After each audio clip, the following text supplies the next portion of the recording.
1980 was a pivotal year of music for me because that was the year I got my very own stereo system. I got a tuner, a bell drive turntable, two speakers, and a cassette deck, thanks to my uncle who worked for a huge electronics company back home.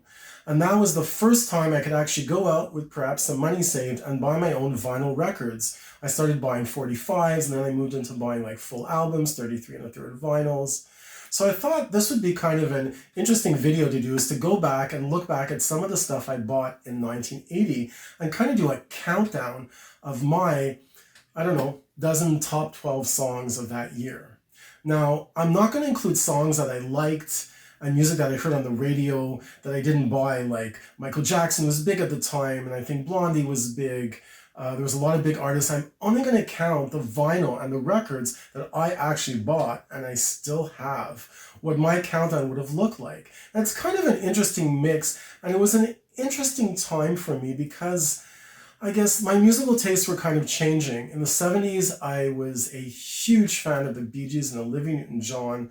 But at this point, the Bee Gees stopped recording. They were kind of blacklisted on the radio. They were recording for other artists, including Barbra Streisand and Kenny Rogers, writing songs for other people. Olivia Newton-John still had a few hits, but the music scene was kind of changing. And it was just before I started getting into the new wave scene and the new pop scene that was happening. Because a few years later, I was heavily into Madonna, Wham, George Michael, Culture Club, Eurythmics, Tears for Fears, the big sort of like Brit-pop scene at the time. So it was kind of a transitional year. And looking back at the vinyls I bought, at the 45 singles, I think I bought about a dozen 45s, it's kind of interesting because a lot of the music I bought, they were kind of either one-offs, and some of the artists I didn't go back to. Some artists I still love today, and I actually did buy a lot of their singles. So it's kind of interesting to look back at what this top 10 is. So let's just go ahead and count it down.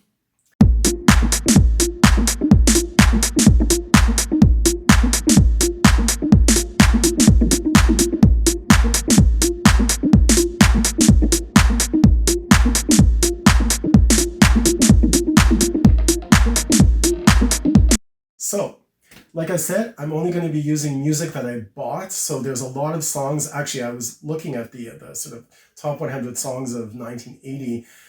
So I'm not going to be including stuff from like Michael Jackson and Rock With You and Don't Stop Till You Get Enough.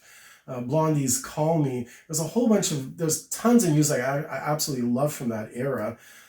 Especially this album. I'm not going to include this album because I didn't buy it. But at the time, the Bee Gees were writing for, as I said, they weren't doing their own records. They were writing for Barbra Streisand. My mother bought this album. I absolutely love this album, one of my all-time favorite albums. Would have included some songs like Woman in Love and Guilty and What Kind of Fool. I'm not going to because, like I said, my mom bought it. It wasn't me. So I'm omitting stuff like that. So let's go and let's see what my 12, 13-year-old self bought. So like I said, there's a lot of songs and music and artists that I bought a record and never bought again. So I started buying 45s because they were cheaper. I didn't have the money or the allowance to start buying big records at the time. So I would go down to this sort of local shopping center, and I still remember going in there and asking. At that point, you couldn't just buy a 45 off the shelf there. You had to actually go up to the counter. Behind the counter, there was these kind of cubicles, and they would pull out the song you wanted, so you had to go up and tell them. And so coming in at number 12, I'm going to do a top 12 countdown. And here's an artist. I never bought his music. Again, interesting. So it's Leo Sayer, More Than I Can Say. And there it is. Like the song, very catchy, great melody and stuff. I've never bought in these, I don't know how many years have gone by since then, another Leo Sayer song. So sort of interesting here, 45 at number 12. Coming up at number 11. Now, this one's interesting. I guess this would be sort of the tail end of the Bee Gees. However, it is not a Bee Gees record. This was a 45 put out by their brother Andy Gibb, who was never part of the group, who unfortunately passed away, I think in sort of the late 80s. He was going to join the group, the Bee Gees, and it didn't happen. And he unfortunately died very young. And he put out a song. I don't think this was a very huge hit. The song was called Time is Time. Super catchy song. I absolutely loved it at the time. And I never bought another Andy Gibb record until years and years later when I bought sort of a greatest hits compilation. And I think Time is Time was part of a greatest hits album he actually put out. And there it is. And I'm going to rank that at number 11. Now, the rankings I'm doing now, I kind of sort of put them together quickly.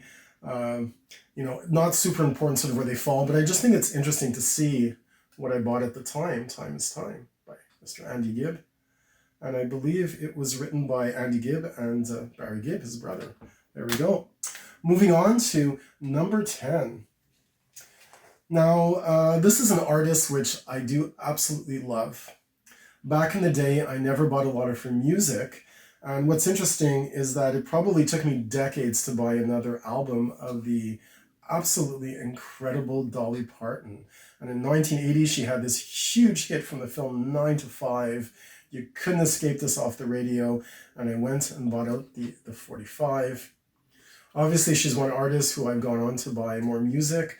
But actually, in the recent few decades, I've gone out to buy sort of a greatest hit and some of her older albums.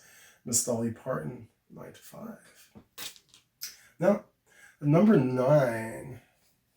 Number 9, I think I actually have the sleeve here. I'm going to actually pull it out. It's not just a paper sleeve.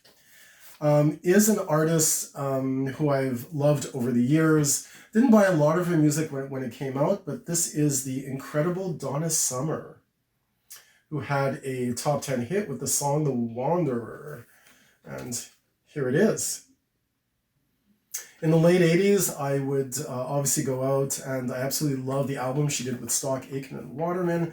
Incredible album, and she went on to do a lot more hits than this. But this was kind of the end of her, I would say, her sort of like initial phase of music. She had a lot of sort of heavy disco hits done by Jojo Moroder and Pete Bellotte, which were really, really cool. And this was kind of the end of that one era. And then into the 80s, she went into kind of a more sort of, I don't know, I guess sort of like pop sort of sound that was a little bit different from her 70s output. And that was The Wanderer by Donna Summers. I believe the only big hit on that album. There we go. And that was at number 9.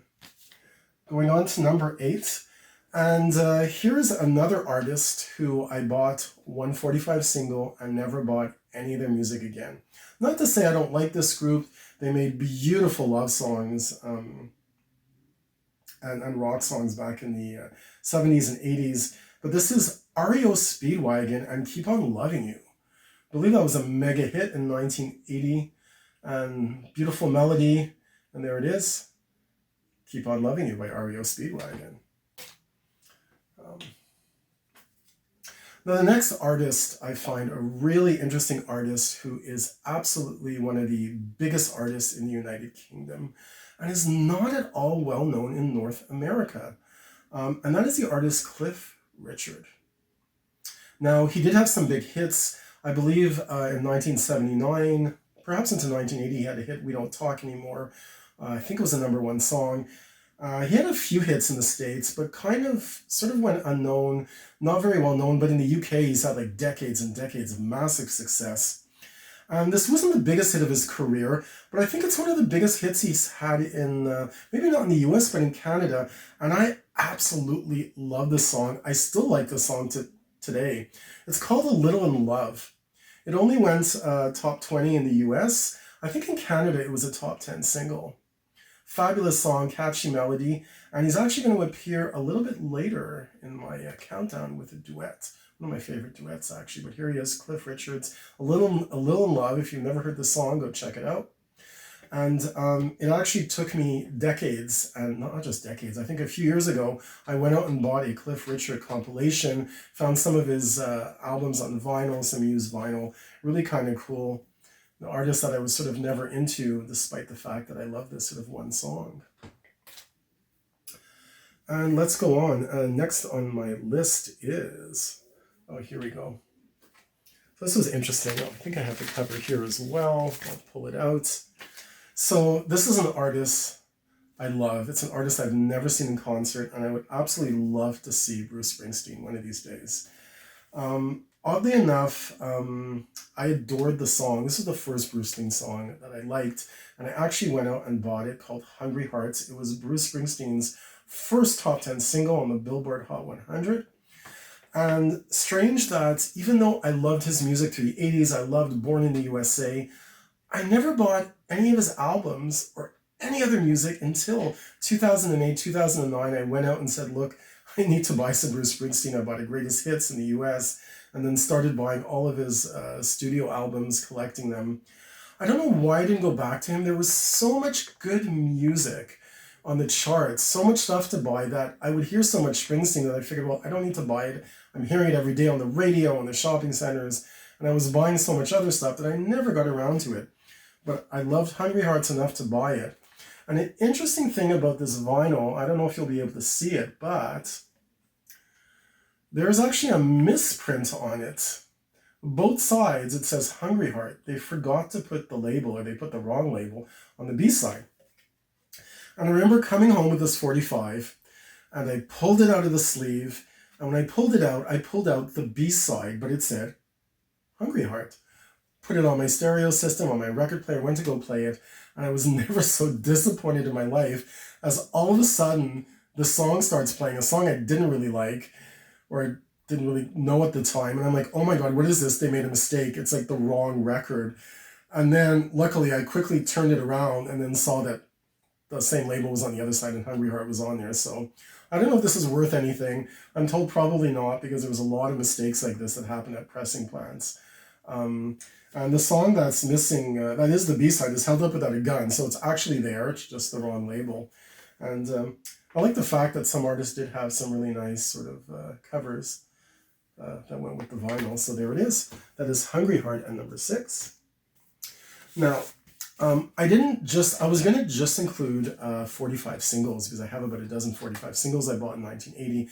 However, I did buy a vinyl record from that same year, and I thought I should include the songs because they were some of my favorite songs of that year.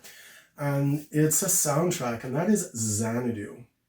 I was absolutely in love with Olivia Newton-John. She was my first crush. I still love this lady today. And I still think this is one of her best albums.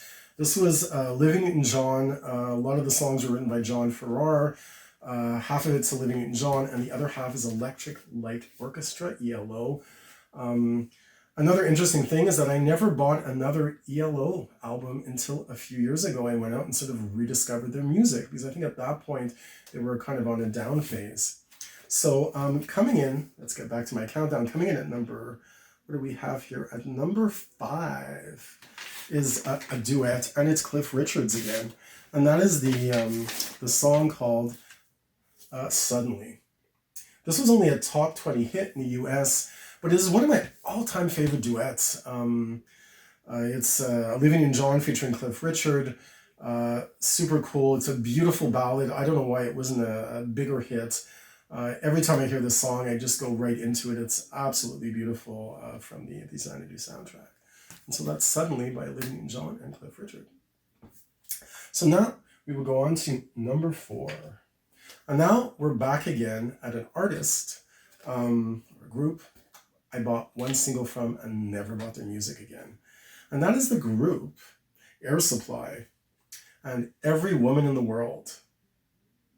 Absolutely beautiful melody. They had so many hits coming out in those days. I went out and I bought the 45. I think I still know all the words to this song.